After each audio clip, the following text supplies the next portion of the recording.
श्री भागवत जी के युगल गीत में वर्णन आता है, बाम बाहु कृत बाम कपोलो वलगित भ्रू अधरार प्रत वेणुम। और वहां एक बहुत सुंदर एक श्लोक में गोपियां कहती हैं, बहुत ध्यान से सुनियो सब लोग, बहुत सुंदर है। हमको आज अभी तक तो यही लग रहा है कि हम अपने हरिदास परंपरा के वैष्णवन के चरित्र सुनाएंगे, ये भाव सुनाएंगे, पर मन में एक भाव आयो कि गोपियों ने जितने गीत गाए हैं श्रीमद् भागवत में, तो वेणु गीत, गोपी गीत, युगल गीत और भ्रमर गीत, ये मुख्य गीत हैं जो गोपियों के द्वारा गाए गए हैं। कौन कौन से? वेणु गीत, गोपी गीत, युगल गीत और भ्रमर गीत। ये 4 गीत हैं। 4 प्रकट गीत हैं और 4 अप्रकट गीत भी हैं। वैसे तो संपूर्ण सप्त गीत हैं भागवत में। तो कल से, आज से तो नहीं, पर कल से महाराज जी जो शेष गोपियों के जो 4 गीत हैं वो सुनाएंगे। कल वेणु गीत सुनाएंगे। गोपियां वेणु गीत में क्या गाती हैं और उस वेणु गीत का भाव कहीं भी, मुझे लगता है पिछले 2-2.5 वर्ष से हम कहीं कह नहीं पाए वेणु गीत, यहां सुनाएंगे। अब महाराज जी ने आज वीणा वादन करके समाधान कियो कौन से भाव मुख्य रूप से सुनाने हैं। तो युगल गीत में एक भाव कहते हैं, और क्या कहती हैं गोपियां, उस भाव का वर्णन करते हुए सब गोपियां कहती हैं, विविध गोप चरेणुषु विदग्धो वेणुवाद्य ऊर्ध्वानि जिशिक्षा तब सुतः सति यदादर बिंबे दत्त वेणुरनयत्य स्वर जाति सवनसस्तदुपधार्य सुरेशा सक्र सर्व परमेष्टि पुरोगा कवय आनत कंधर चेता कश्मलम ययुरनिश्चित तत्वात्। युगल गीत में गोपियां कह रही हैं, यशोदा मैया से जाकर के कह रही हैं, मैया तुम अपने लाला समझा लो। मैया बोली काईकू? बोले ऐसी वंशी बजावे, ऐसी वंशी बजावे वन में जाए के, या की वंशी को धुन सुन के हम खानो बनानो भूल जाएं, हम पे भोजन ना बनायो जावे, हमारो सबरो ध्यान वंशी में लग जाए। राम रस की जगह कभी कभी नमक की जगह बूरो डर जाए। पति फिर नाराज होवे, बोले काईकू? बोले मीठी दार बनाई है तेने, रोटी सेकवे के काजे जैसी धरें तभी या की वंशी बच जाए, पूरी रोटी पजर के राख है जाए, रोटी बनी ना पामे, पूरा ध्यान हमारो वंशी पे चलो जाए। मैया बोली तो लाला तो यह बात कह दो। बोले हम कह चुकी हैं। बोले कन्हैया तुम वास समय वंशी मत बजाए करो, जा समय हमारो भोजन बनाने को समय होए करे। तो टेढ़ सो मुंह करके बोले अब मोए का पता तुम भोजन कब बनाओ, मैं तो वंशी बजाऊंगो। अब एक गोपी के यहाँ दोपहर में भोजन बने, एक गोपी के यहाँ संध्या में बने, एक के यहाँ रात्रि में बने। अब तुम सबन के यहाँ की चिंता करूंगा तो मैं वंशी कब बजाऊंगो? मैया वो ना माने, वो तो वंशी बजावे। यशोदा मैया बोली तो फिर मेरे पास काई को आई हो, यूं बताओ। बोले मैया अब लाला तो हम कछु कर ना सके, बाकी वंशी को कछु ना कर सके, पर हम वाके गुरु को पतो पूछ में आई है कौन ने वंशी सिखाई लाला को। बोले क्यों, क्या करोगी? बोले वाय जाके जमुना जी में फेंक के आमेंगी। अरे वाने हमारो घर बर्बाद करवाए दियो या वंशी सिखाए करके। यशोदा मैया बोली तो ठीक है, मैं लाला ते मना कर दूंगी, कल ते बंशी ना बजावे गो। तो गोपियां मना भी नहीं कर रही हैं। मना गोपियां कह रही ना ना मना मत करियो। हम यूं थोड़ी कह रही हैं बढ़िया ना लगे, बढ़िया तो लगे, सुख तो मिले, आनंद तो मिले, लेकिन मैया घर के काम ना है पामे या की बंशी के कारण। मैया चलो शिकायत की बात अलग है, तुम बस यूं बताओ याकू वंशी सिखाई कौन ने? तब यशोदा मैया कह रही हैं वेणु वाद्य उर्धा निज शिक्षा। अब ये तो अंतरंग बात है, हम आप जानते हैं कि वंशी कौन ने सिखाई है, लेकिन अंतरंग बात कहाँ है? अंतरंग बात है कि वंशी श्री जी ने सिखाई है, लेकिन प्रकट रूप में यशोदा मैया ये जाने कि मेरो लाला स्वयं बंशी बजानो सीख गयो, निज शिक्षा। या को कोई ने सिखाई नहीं है, खुद जाने। परंतु वास्तविकता यह है कि ये तो श्री प्रिया जी ने सिखाई है ठाकुर जी को। वेणु वाद्य उर्धा निज शिक्षा। युगल गीत में वर्णन करते हैं सवनसस तदुपधार्य सुरेशाह सक्र सर्व परमेष्ठि पुरोगा।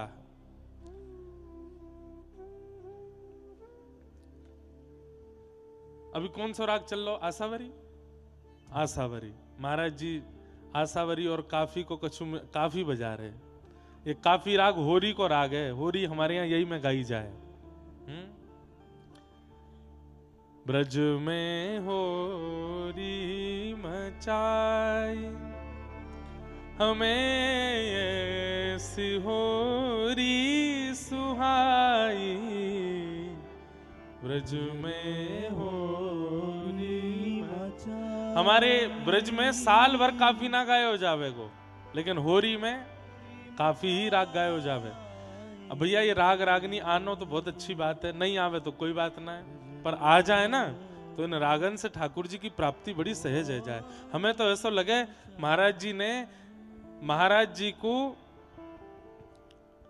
ठाकुर जी की प्राप्ति भई है जटेरी धाम में, और ये ठाकुर जी की प्राप्ति कैसे भई है? आप या को कहां मानोगे? महाराज जी तो वृंदावन में सेवा कर रहे श्री ठाकुर जी की, लेकिन यहां की प्राप्ति है वे को कारण कहा है? वहां वीणा बजाई तटिया स्थान में तो यहाँ के ठाकुर जी मचल गए, बोले ना यहाँ पे आओ यहाँ आके सुनाओ। यही तो भगवत प्राप्ति है। हमारे गिरधर लाल जी, हम तो अपने पिताजी की आज्ञा से कथा करें, सेवा श्रृंगार तो हमारो ज्यादा हमसे आवे नहीं, लेकिन कहां से अपने आप आए गए, यही तो भगवत प्राप्ति है। तो ये जटेरी धाम तो ठाकुर जी ने महाराज जी के संगीत सो सेवा सो प्रसन्न है के ही बुलाए हैं। बोले अब यहाँ आकर के या को उत्थान करो, या को उत्थान करो। और पिछले 2-3 वर्षों में कैसा उत्थान इस क्षेत्र का हुआ है सब देख ही रहे हैं।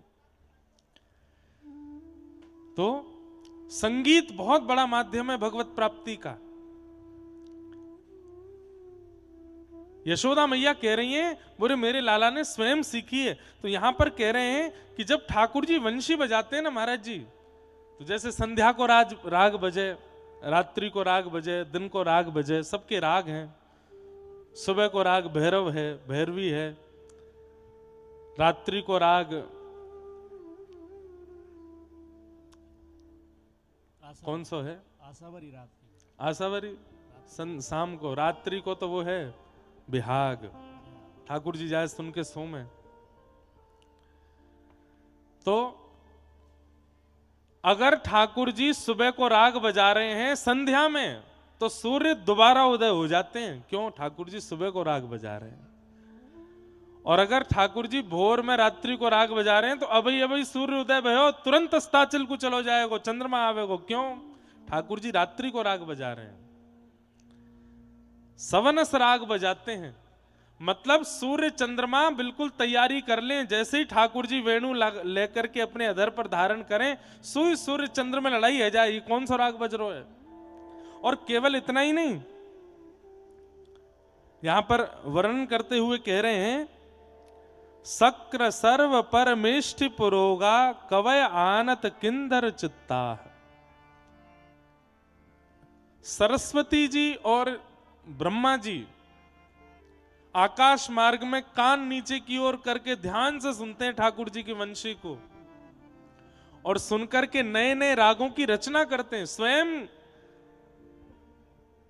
संगीत की अधिष्ठात्री सरस्वती जी ठाकुर जी की वेणुवाद्य को सुनकर के रागों की रचना करती हैं। सोचो ठाकुर जी कैसी वंशी बजावे, सामान्य नहीं है।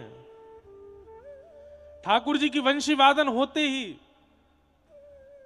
गैया चारा चरना भूल जाती है, बछड़ा बछिया जिनको दुनिया की कोई ताकत नहीं रोक सकती दूध पीने से, अपने मैया के थन में मुख लगा करके जैसे ही दूध पीना शुरू करते हैं, ठाकुर जी की वंशी सुनते ही वहीं रुक जाते हैं।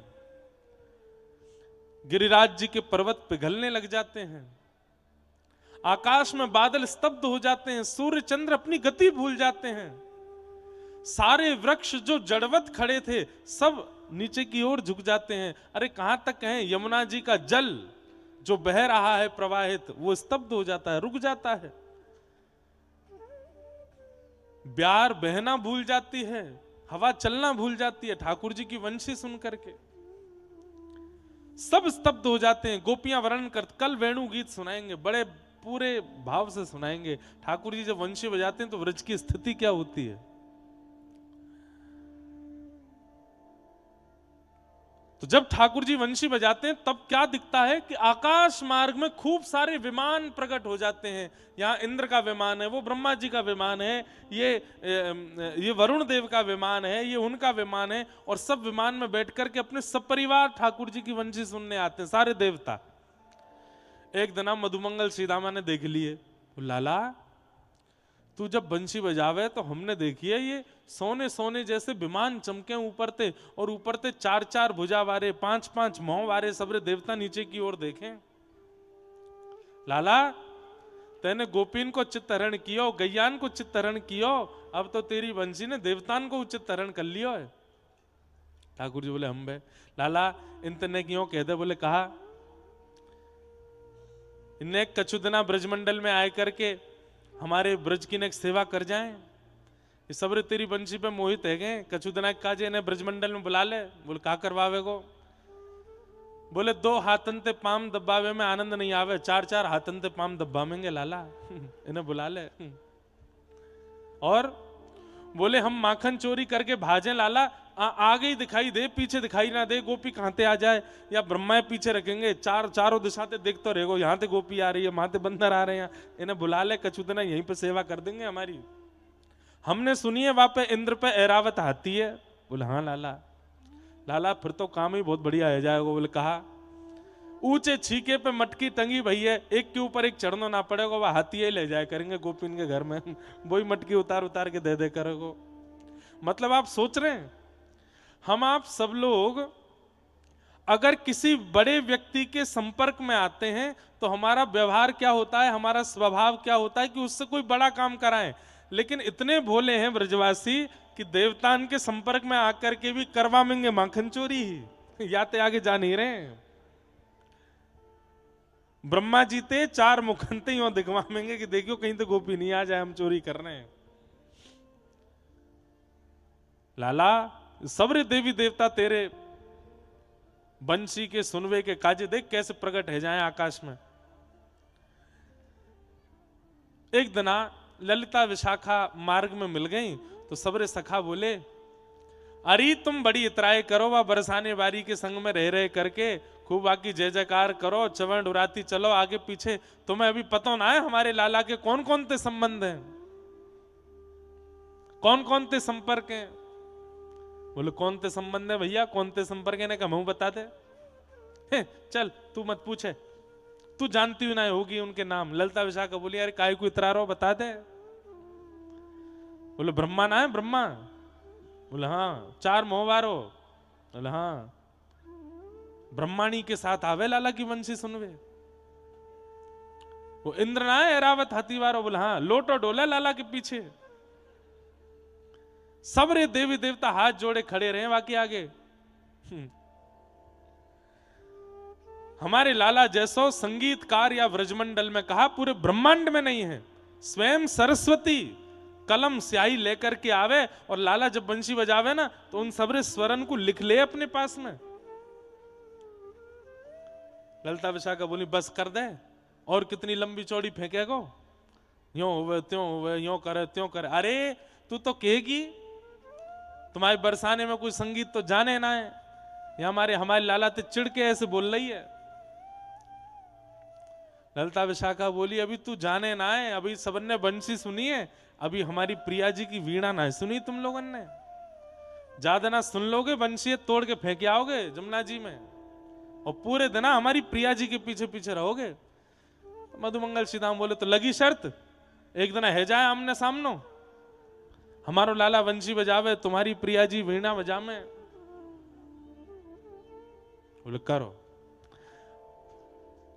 सखान के, सहचरीन के, सखीन के सुख के लिए ही तो ठाकुर जी लीला करते हैं। श्री प्रिया प्रियतम की जितनी भी लीलाएं आप लोग सुनते हैं कथा में, ये लीला उनके मन की नहीं है। वे एक दूसरे के प्रति प्रतिस्पर्धा या एक दूसरे के प्रति, कल हम लोग सुन रहे थे स्वामी श्री हरदास जी से कही कि बताओ दोनों में बढ़िया नृत्य कौन ने कियो। ये प्रतिस्पर्धा, होड़ा होड़ी, ये प्रिया प्रियतम में आपस में ना होवे, ये तो मोय और आपको और उन सकीन को सुख देवे के काजी ठाकुर जी करें।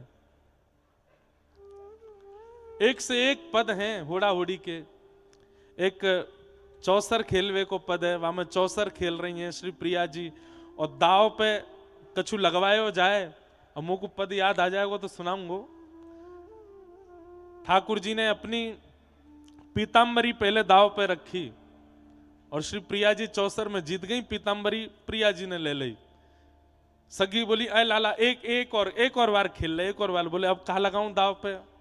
बोले अब अपनी बंशी लगाए थे। बोले बंशी ना लगाऊंगा, मुकुट लगाऊंगा। बोले हाँ, मोर मुकुट लगाए थे। मोर मुकुट लगाया, सो प्रिया जी ने वो जीत लियो। अंत में आई बंशी। ठाकुर जी बोले मोह तो लगा शाम तक पूरा ही लुट जाऊंगा मैं। वास्तविकता क्या है? जो जो प्रिया जी जीतती जा रही हैं वो धारण करती जा रही हैं। पीतांबरी जीती तो पीतांबरी पहन ली, मोर मुकुट जीतो तो मोर मुकुट धारण कर लियो। अब सब सखी कह रही हैं हे प्रिया जी सुख तो तब मिले जब मोर मुकुट भी आ गए और पीतांबरी भी आ गई, न कर में वंशी और आ जाए, या वंशी को रखवाओ दाव पे। अब वो पद बहुत सुंदर है, छलबल जीती श्यामा, अष्ट सखान को पद है, छलबल जीती श्यामा पद। कोई छल करके ललिता विशाखा ने ऐसी कोई कछु कियो कि श्री प्रिया जी वंशी जीत गए। और जैसे ही वंशी अपने कर कमल पर धारण करी, सबरी सखीन ने श्री प्रिया जी की जय जयकार करी। ठाकुर जी निकुंज से बाहर कर दिए। बोले कहा भयो मोह बाहर का कर रहे हो? बोले मोर मुकुट ना है, कटकाचनी ना है, पीतांबरी ना है, वंशी ना है, तुम हमारे मदन मोहन ना हो, तुम हमारे श्याम सुंदर ना हो, चलो जाओ बाहर रहो। अब ठाकुर जी डोल रहे निकुंज के बाहर, कैसे भीतर जाए के अपनी वंशी लेकर के आऊं। जा वंशी मोरे प्राण बसत हैं, सो वंशी लीन चुराई, अब राधे रानी दे डारो वंशी मोरी। तो श्री प्रिया जी और ठाकुर जी में होड़ा होड़ी है रही है। आज ठाकुर जी वंशी बजा रहे हैं और सामने वीणा लेकर के श्री प्रिया जी विराज रही हैं। तभी ठाकुर जी ने जैसे वेणु वादन करना शुरू किया, आकाश मंडल में सबरे देवता प्रकट है गए। मधुमंगल श्री राम बोले ए ललता देख ऊपर, देख वो रो ब्रह्मा, देख वो रो इंद्र, अरे देख वो वरुण देव है, वो देख वो वारो देवता, ये वो देवता। आकाश में सबरे देवता प्रकट है गए। महाराज जय जयकार करने लगे। सबरे अपने आप ही पुष्प तोड़ के ले आए, बनंते लाला के ऊपर उछाले सबरे। ग्वाल बाल हमारे लाला की जय हो, नंद के लाला की जय हो, जय जयकार करें। ललिता विशाखा आदि सब सखी बोली है गयो? बोले हाँ है गयो। बोले अब हमारी प्रिया जी वीणा बजाएंगी। सब लोग इधर देखो, ध्यान से सुनो कथा। जैसे ही प्रिया जी ने अपने हाथ में वीणा धारण करी है और वीणा धारण करके एक झनकार मारी, एक झनकार हेते ही महाराज आकाश को भेदन है गयो। और भेदन हेते ही जो देवी देवता आकाश में खड़े है करके सुन रहे, वे सब अपने विमान से नीचे लुढ़क करके पृथ्वी पर आए करके खड़े है गए। सबने आकर के श्री प्रिया जी के चरणन में नतमस्तक है गए, नाक रिगड़न लगे, सरस्वती नृत्य करने लगी, श्री ब्रह्मा जी जय जयकार करने लगे। अरे यहाँ तो ग्वाल बालन ने पुष्प वर्षण कियो, आकाश में गंधर्व प्रकट है गए, श्री प्रिया जी के ऊपर पुष्प वर्षा करने लगे। अरे अभी वीणा बजाई नहीं है, केवल एक उंगली से झंकार मारी है, तब ये हाल है गयो। औरन की तो छोड़ो, सामने एक शिला पर बैठे बैठे ठाकुर जी भी नतमस्तक है के नीचे हाथ जोड़ करके बैठ गए। जय हो श्यामा जी की जय हो, प्रिया जी की जय हो। ललता विशाखा बोली, कहाँ है रे मधुमंगल, कहाँ को दुबक गयो जाके? अरे ना, यहीं थाड़ा हूं प्रिया जी के चरणन में। बोले बता, अभी तो एक ही स्वर लगायो है, पूरी वीणा सुनेगो? एक स्वर लगबे पे तो 33 कोटि देवता नीचे आए गए। पूरी वीणा अगर सुनाई दई ना तो ब्रह्मलोक कौन सो है, भूलोक कौन सो है, रसातल कौन सो है, पता नहीं चलेगी। सबरे सबरे एक है जाएंगे। ये हमारी प्रिया जी है, ये हमारी लाडली जी है। पर वास्तव में या में विजय प्रिया जी की है नहीं, ठाकुर जी की है। क्यों? ठाकुर जी ने वीणा सिखाई है भैया। तस्मात् पुत्रम शिष्येत पराजयेत। गुरु का और पिता का एक स्वभाव होता है, वो दुनिया से जीतना चाहते हैं पर अपने शिष्य से हारना चाहते हैं। ठाकुर जी भले ही वेणु वादन में, संगीत में प्रिया जी की वीणा के आगे हार जाते हैं, पर जब प्रिया जी जीतती हैं तो ठाकुर जी और आनंदित होते हैं। क्यों? त्रेता में हम जब राम थे, हमने ही तो वीणा सिखाई इनको। हमारी सिखाई हुई वीणा ही तो आज ठाकुर जी आज ये बजा रहे हैं। आहा। फिर वाक्य बाद भी एक पद आवे कि ठाकुर जी ने फिर प्रिया जी के चरणों में प्रणाम करके कही, हे श्यामाजू, अब ये वीणा मुझको सिखाओ। और श्री ठाकुर जी रोज संध्या काल में ट्यूशन पढ़ने जाते हैं प्रिया जी से, वीणा सीख बजा में कैसे वीणा बजाई जाए। तो ऐसे सब क्रम हैं, ऐसे सब सुनाए जामे भाव। इन्हीं सब रस की चर्चान में ही रसिक जन पड़े रहे, रसिक जन रमे रहे। तो आज महाराज जी जब वीणा बजा रहे तो मन में भाव आयो कि यही वीणा सुनवे के काजे ठाकुर जी ने आपको यहां जटेरी धाम बुलायो है, आपको यहां पर आमंत्रित कियो है। आहा। एक बहुत सुंदर पद है। आज जब मैं आ रहे हो यहाँ पे तो पड़वे में आए हो तो मैंने सोची कि आज ये लीला सुनाकर के कथा में प्रवेश करेंगे। बहुत सुंदर भाव है। आहा।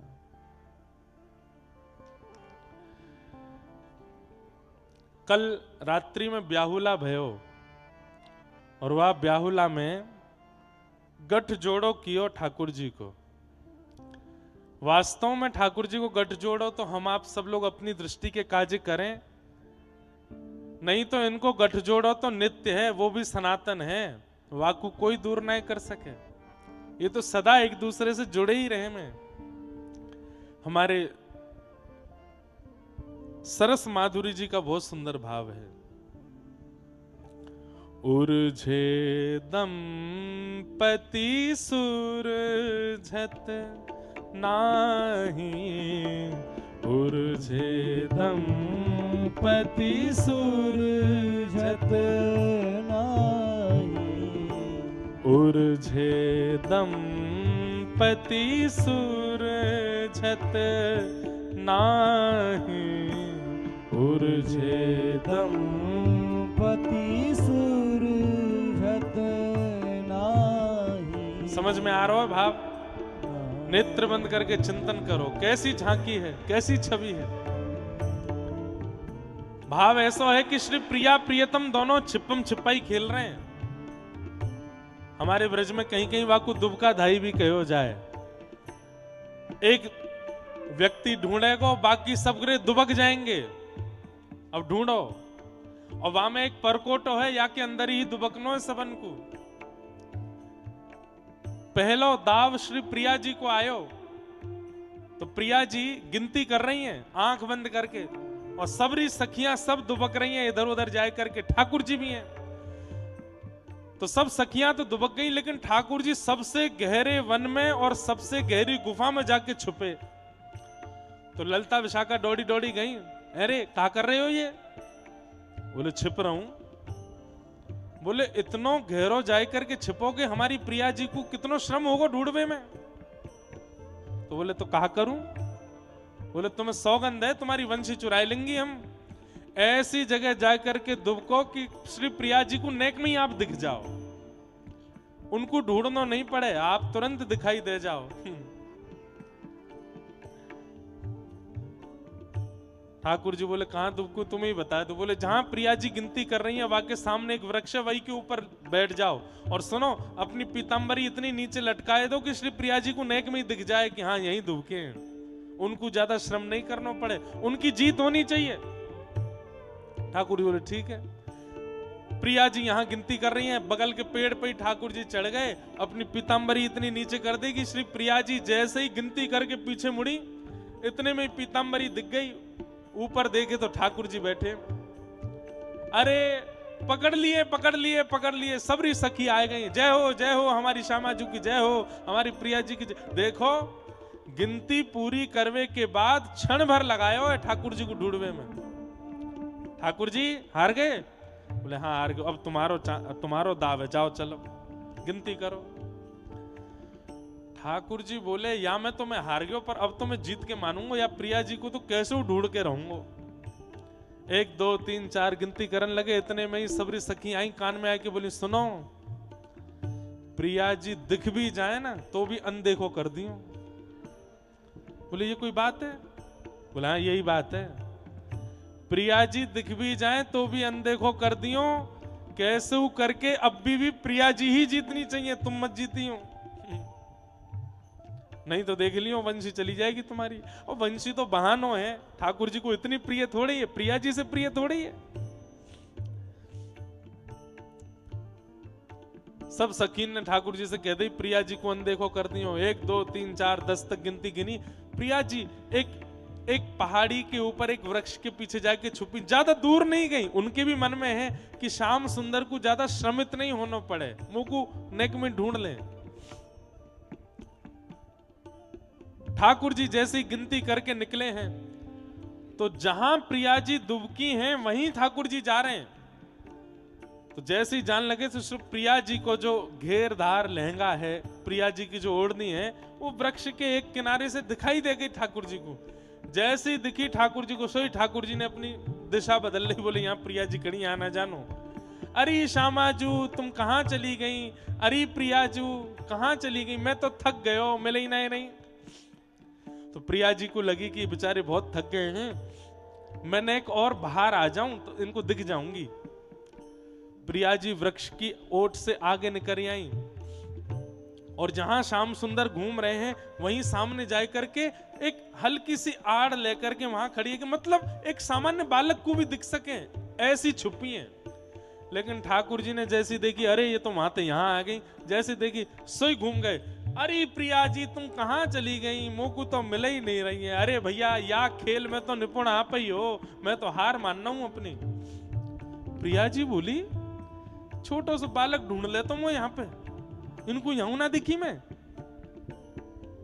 अब तो ये स्थिति के सामने से ठाकुर जी आ रहे हैं, प्रिया जी आए करके ऐसे ठाड़ी है गई सामने कि मुझे देख लो और स्वयं की जीत घोषित करो, मुझे हरा दो। लेकिन सामने जैसे ही प्रिया जी दिखी, ठाकुर जी देख करके, अरे प्रिया जी तुम मुझको दिख ही नहीं रही है, कहां को चली गई हो? अरे श्यामाजू। किशोरी जी आए करके बिल्कुल ठाकुर जी के सामने ठाड़ी है गई। अरे मैं यहां ठाड़ी हूं, है कहां ठाड़ी? आवाज तो आई, दिखाई ना दे रही मुझको दिख नहीं रही। अरे प्रिया जी तुम ही जीती हो, मैं तो हार गयो। हाथ पकड़ लिए श्याम सुंदर के और पकड़ करके बोले चिल्ला के बोलो कि मैंने प्रिया जी देख ली। बोले मैं नहीं बोलूंगा, मुझे दिख ही नहीं रही है आप। तभी एक सघन वन के बीच से प्रिया जी लेके जा रही है ललिता विशाखा के पास, और वहीं दोनों के ठाकुर जी की पीतांबरी और श्री प्रिया जी की नीलांबर दोनों इरज गई हैं, आपस में भी इरज गई हैं, और सघन कुंज के एक घने कुंज के कांटे में भी इरज गए हैं। खूब प्रयास कर रहे हैं दोनों, लेकिन वहां से सूरज नहीं पा रहे हैं। ललिता विशाखा दूर से या झांकी को देख रही हैं। विशाखा जी के मन में आई, अरे ललिता जल्दी चल, दोनों उनकी पीतांबरी फंस गई है, उनकी नीलांबर यहाँ को पीतांबर फंस गयो, जाए के सुरझाए दें। तो ललिता जी कह रही हैं उर्झे ही रहने दो, देखन दो, जितनी देर उलझे रहेंगे ये दोनों प्रिया प्रियतम ऐसे ही एक दूसरे में उलझे रहे, वही तो हमारा सुख है। तब श्री सरस माधुरी जी गा रहे हैं, उलझे दंपति सुरझत नाही, उलझे दंपति सुरझत परम प्रेम की उलझन उलझे, परम प्रेम की उलझन उलझे, परम प्रेम की उलझन उलझे, परम